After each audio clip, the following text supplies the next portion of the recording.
It is Tuesday, October 14th, 7:42 in the evening, and a man named Noel Gray is sitting across from me at a small coffee shop on the corner of 19th Street, putting 4 passports on the table between us, one by one, like a poker player who has already lost. The first passport is American. The second is German by descent. The third is Portuguese by residency. The fourth is the thin red one, issued to him by a country he lived in for 11 months and never went back to. He arranges them in a fan shape, the way a child arranges playing cards, and he looks up at me, and he says, very quietly, the sentence I am about to spend the next 45 minutes unpacking with you. He says, "None of these cities are mine. I am Wes Calder. I have spent the last 6 years investigating the patterns of people who do not fit the usual maps, the people whose lives do not produce a single answer to the question, where are you from?" And I want to tell you something before we go any further. If that sentence, "none of these cities are mine," landed in your chest like a small, polite stone, then this episode is not about Noel Gray. This episode is about you. You are going to walk through 7 levels of his life with me. You are not going to watch him. You are going to be him. The pronoun is going to shift, gently, and you are going to find yourself standing in the school hallways he stood in, sitting in the rooms he sat in, making the decisions he made. This is on purpose. This is how the story works, because the psychology of chronic outsiders is not a psychology you can study from the outside. It is a country you have to walk through. So let me tell you what we know, scientifically, before we begin. In 1995, 2 psychologists named Roy Baumeister and Mark Leary published a paper called The Need to Belong. They argued, and the field has confirmed it for 30 years now, that belonging is not a luxury. It is not a soft skill. It is a biological need, ranked next to food and shelter. And when it goes unmet, the body and the brain begin to malfunction in measurable ways. Cortisol rises, sleep degrades, the immune system softens. The default mode network in the brain, the part that builds your sense of a continuous self, begins to fragment. Belonging is oxygen. And there is a population of people, somewhere between 6 and 12% of adults in industrialized countries, who have never had it. Not really. Not in the deep, settled, taken-for-granted way that everyone around them seems to have it. The Journal of Cultural Psychology, in 2021, called these people highly mobile adults. The clinical term is third culture adults. The cultural term is global nomads. Noel Gray calls them, with the small bitter laugh I would come to recognize over the next 4 hours, the unhomed. You might be one of them. Let's find out. You are 8 years old. It is the 3rd Monday of September. The year does not matter, but the morning does. You are standing in a school hallway in St. Louis, Missouri, and you are holding a folder against your chest the way an adult holds a shield. You have been in this country for 14 months. Before this, you were in a different state. Before that, a different country. Your father works for a company that moves people around the way a chess player moves pawns, and your family has been the pawn for 4 years now. The hallway smells like industrial chlorine and old linoleum, and the particular sour metallic tang of a school built in the 1960s and never properly renovated. There is a poster on the wall that says, "Be kind, be brave, be you," with 3 smiling cartoon stars, and you read it 3 times, and you don't know which one of those instructions to follow first. A teacher comes out of room 208. She's wearing a red cardigan. She looks down at you and she says, "You must be the new one." And she says it kindly, but the word "new" lands in your stomach like a small, cold coin. This is the 3rd school you have started in 24 months. The 4th, if you count the kindergarten in the country you can no longer pronounce correctly. You are 8 years old, and you have already learned that there is a particular 20-second window when you walk into a new classroom. The window in which the other children decide who you are going to be to them, and you have learned that you do not get to choose what they decide. You only get to choose what you give them to work with. So you give them what works. You give them a smile that is slightly too eager. You give them an answer to "Where are you from?" that is short enough to not invite follow-up. You give them the version of yourself that is the most digestible, the most portable, the most agreeable. You file the rest away. You are 8 years old and you are already a professional. You just don't know that's what it's called yet.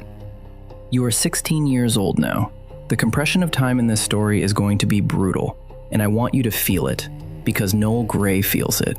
He told me that one of the strangest things about his life is that the years between 8 and 28 feel like one continuous Tuesday afternoon. You are 16, and you have become very, very good at the thing you started learning at 8. You can read a room in under 90 seconds. You can identify the dominant social grammar of a group, the slang, the references, the inside jokes, the unspoken rules about what is funny and what is forbidden, and you can be fluent in it by the end of a single lunch period. You are, by any external measurement, thriving. The teachers write things on your report cards like, "gets along with everyone," and "adapts beautifully to new situations." And a real bridge between groups. Your parents pin these reports to the refrigerator. Your mother tells her friends, with quiet pride, that you are the easy one. Your father, who moves you all every 2 to 3 years for his career, tells you on the drive to a new house that he is so glad you handle this so well. You smile at him. You mean it. You do handle it well. What no one tells you, because no one can see it from the outside, is what it costs to handle it well. You are running, internally, what cognitive scientists would later call high-frequency identity switching. Each time you enter a new social environment, your brain is performing a complete recalibration of your speech patterns, your body language, your reference points, your humor, your emotional range. You are not faking it. That is the strange and important part. You are genuinely becoming a slightly different person in each room, and it feels, at 16, like a superpower. It feels like you have hacked the system. You watch other kids fail to read rooms, fail to adjust, fail to find their footing in new groups, and you feel a quiet, slightly cruel sense of superiority. You think, they don't get it. They don't understand that the self is a costume, and the only mistake is wearing the wrong one to the wrong party. You do not know yet that this belief is going to cost you the next 20 years. You are 20 years old. It is a Saturday night in October, your junior year of college, and you are at a house party in someone's basement, holding a red cup of warm beer you do not actually want, leaning against a wall covered in a tapestry that someone's roommate brought back from Thailand. A girl you have been talking to for about 40 minutes, her name is Maya, she is studying anthropology. She has a small silver ring in her left nostril and a way of looking at you that feels like being slowly examined by a kind doctor. Maya leans in over the noise and she asks you a question. She says, "Who are you, actually?" She does not say it like a challenge. She says it like a real question, the way someone asks what time it is. And you open your mouth to answer her, and you discover in real time that you do not have an answer. You have 100 answers. You have the answer for this party, which is the version of you that is funny and slightly self-deprecating and references the right bands. You have the answer for your professors, which is the version of you that is curious and articulate and slightly contrarian. You have the answer for your parents, which is the version of you that is grateful and grounded and on track. You have the answer for the kids you grew up with in St. Louis, the kids you grew up with in the second city, the kids you grew up with in the third. What you do not have is the answer underneath all of those answers. You do not have the version that exists when no one is watching. You are not sure that version exists at all. You laugh, a small, uncomfortable laugh, and you say something clever and deflecting, and Maya looks at you for one extra second, and you can see in her eyes that she has registered the deflection. And you can see that she is filing you, very gently, into a category in her mind, and the category is not the one you wanted. You go home that night and you cannot sleep. Not because of Maya, because of the question. For the next 12 years, you will avoid that question. You will avoid it the way an animal avoids a trap it has stepped in once. You will avoid it by changing cities. bachelor's in Boston, first job in Denver, a company transfer to Berlin, a freelance contract that takes you to Lisbon, a relationship that takes you to Buenos Aires for 14 months, a breakup that takes you back to Berlin, a tax situation that takes you to Tallinn, a longing that takes you to Lisbon again. You move every 18 months on average. You become very good at airports. You start telling people, when they ask where you are from, that you are from a few places, with a small, charming shrug, and you watch them find that interesting, and you feel, for a moment, the old superpower flicker on. But you stop having friends older than 5 years. You stop knowing what your own laugh sounds like when no one is in the room.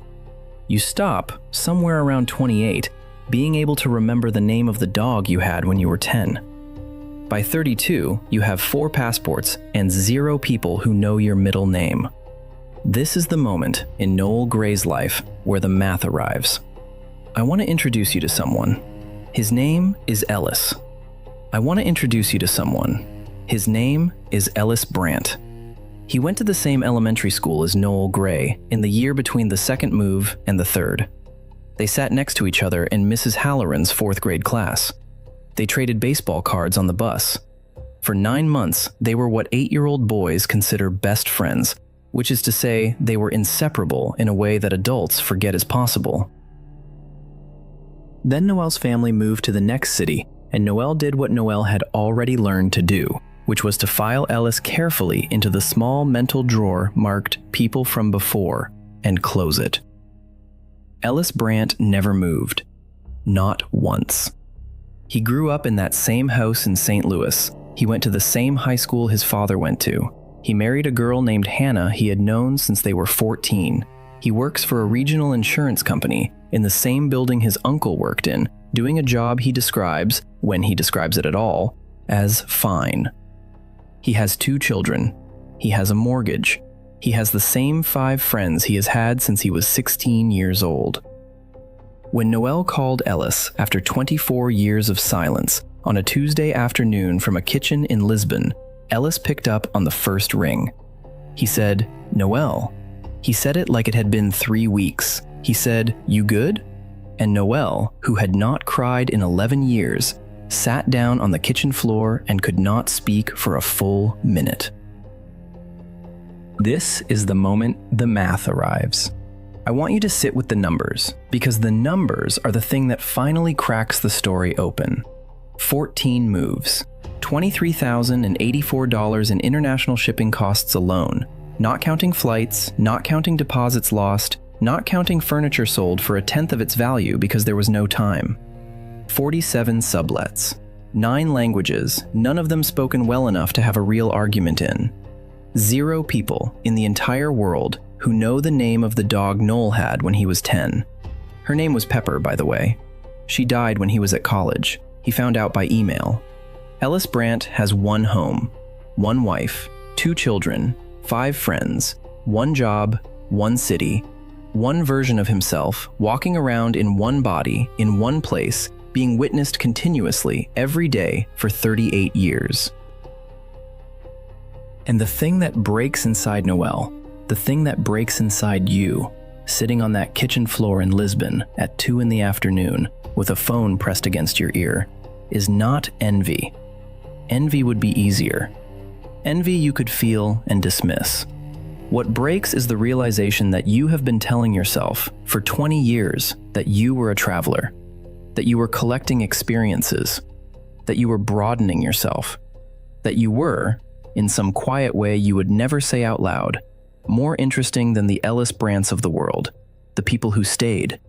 And what you understand on that floor, with Ellis still on the line, asking again, "Noel, you good?" is that you are not a traveler. You are a runner who learned a beautiful word. You hang up the phone. You tell Ellis you will call him back. You will not call him back for 3 weeks.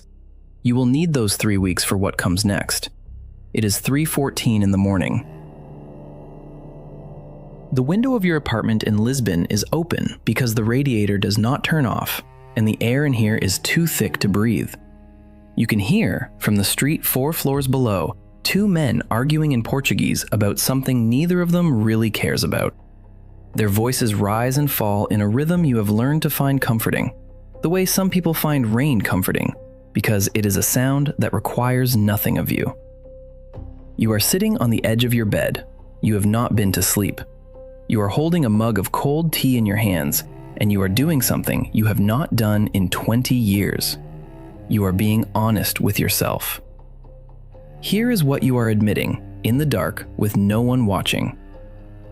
You are not a citizen of the world. You are a person who has been hiding inside the language of citizenship of the world.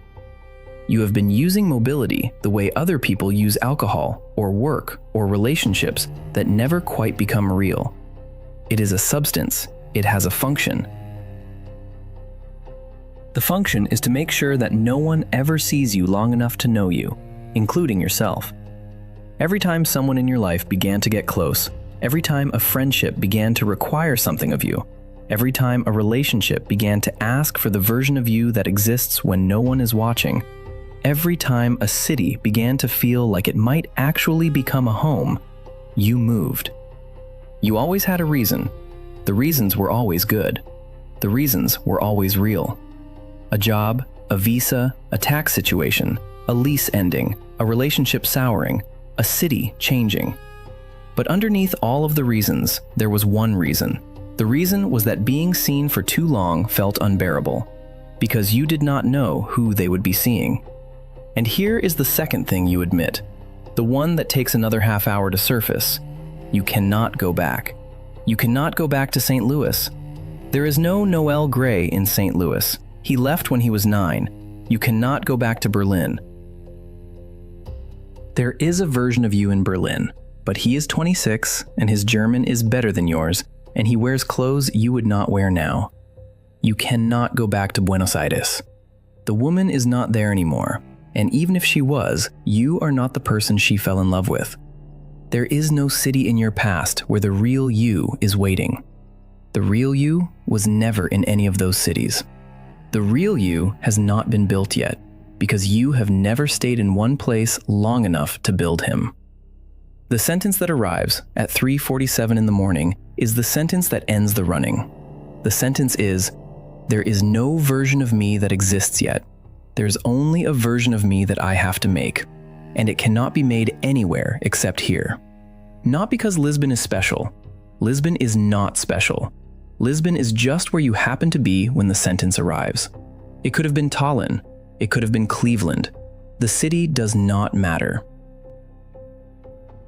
What matters is that the running has to stop somewhere, and it has to stop in the place where the running is currently happening. Because to move now, to move one more time, would be to confirm everything you have just spent 4 hours admitting. You put the cold tea down. You go to sleep. You sleep for 10 hours. You do not move. That is the action. That is the decisive thing, and there is no drama in it, and that is the point. People expect transformation to look like fireworks. Transformation, when it is real, looks like a man who does not buy a plane ticket. You let your 18-month mark come and go. You do not renew your search for the next city. You sign a 1-year lease on the apartment in Lisbon. And then, 6 months in, when your landlord asks if you want a 2-year extension at the same rate, you say yes, and you sign it without reading it. Because the reading is not the point. The signing is the point. You buy a second chair for your kitchen table. You have lived in this apartment for 19 months, and there has only been one chair. You did not realize until you were carrying the second chair up 4 flights of stairs that having one chair was a sentence you had been writing in furniture, the sentence being, no one else lives here, no one else is coming here, this is not a home, this is a waiting room. You start having coffee every Tuesday and every Friday with the same woman, a translator named Inez, at the same cafe, at the same table. You do this for 3 months before you realize that what you are doing is making a friend. Not a contact, not a person to have a glass of wine with when you are passing through. A friend. A person who is going to know things about you that no one currently alive knows. This is harder than any move you have ever made. You grieve. You do not expect this part. You grieve the version of you that believed the next city would be the one that fixed everything. You grieve the version of you who thought of himself as untouchable, as unattached, as free. You understand now that what you called freedom was the absence of cost, and the absence of cost was the absence of everything that costs anything, which is the absence of everything that matters. The grief is quiet. It comes in small waves, in a kitchen, in a tram, in the middle of brushing your teeth. It is not the grief of a death. It is the grief of a person you were planning to become, and now you understand you will never become, because that person required infinite running, and you have stopped. And underneath the grief, a few weeks in, something else arrives. Something you did not expect. Something Noel Gray described to me in the coffee shop with a small, confused smile as the strangest gift of his life. The gift is lightness. Not happiness, not peace. Lightness. The simple physical sensation of not having to perform a new version of yourself this morning. You wake up in the same bed, in the same apartment, in the same city, and you make coffee in the same mug you used yesterday, and the day before, and the day before that. And you realize you have used this mug 83 mornings in a row, and the realization makes you cry, very briefly, into your coffee, because it is the first object in your adult life that knows you. Here is what I wish someone had told me at 22. Here is what Noel Gray told me at 38, with 4 passports on the table between us, in a coffee shop on the corner of 19th Street on a Tuesday in October. Belonging is not a place you find. It is not a culture you slot into. It is not a city or a country or a tribe or a family or a partner. Belonging is not discovered. Belonging is built. It is built in the slow, boring, almost unbearable repetition of being seen by the same people in the same place over a long enough period that they begin to know you, and you begin to let them, and the version of you they know becomes the version of you that exists. If you have spent your life feeling like you do not fit anywhere, like every room is a room you are visiting, like every group is a group you are passing through, I want you to consider a possibility that took Noel Gray 30 years to consider. The possibility is this: you are not broken. You are not defective. You are not missing the gene for belonging. You are calibrated for somewhere that does not exist yet, and your job is not to find it. Your job is to build it, one boring morning at a time, in the same kitchen, with the same mug, in the company of people who are slowly, patiently learning your name. The chronic outsider is not a person who cannot belong. The chronic outsider is a person who has not yet stopped moving long enough to be belonged to. Noel Gray puts the 4 passports back into his jacket pocket. He picks them up one at a time. He is not throwing them away. That would be theatrical, and he is past theater. He is just putting them away. They are, he says, evidence of a country he used to be a citizen of. The country was called Anywhere But Here. He has emigrated. He looks at me across the table. He says, "You know what is funny?" He says, "I used to think the answer to, 'Where are you from?' was the most interesting thing about me. The fact that I did not have one. The fact that I had so many." He says, "Now I think the answer is going to be Lisbon. Just Lisbon. And it is going to be the most boring sentence I have ever said about myself. And it is going to be the truest sentence I have ever said about myself. And for the first time in 30 years, that has stopped feeling like a sentence. It has started feeling like an address." I am Wes Calder. If you recognized yourself in this episode, if you are sitting somewhere right now in a city you are planning to leave, in a life you are planning to start over, in a self you are still trying to assemble, I want you to do one small thing this week. Not a move, not a decision, one small thing. Stay one extra Tuesday. Have coffee with the same person twice. Use the same mug 3 mornings in a row. Notice what your nervous system does when the running stops, even for a day. Next week, in episode 16, we are going to look at the opposite problem. We are going to look at people who never had to leave, who have always belonged, who have always known exactly where they are from, and what happens to a self when the culture it belongs to begins to spill out in every direction at once. We are going to look at individuality in a spilled culture. Until then, take care of the person you are slowly becoming.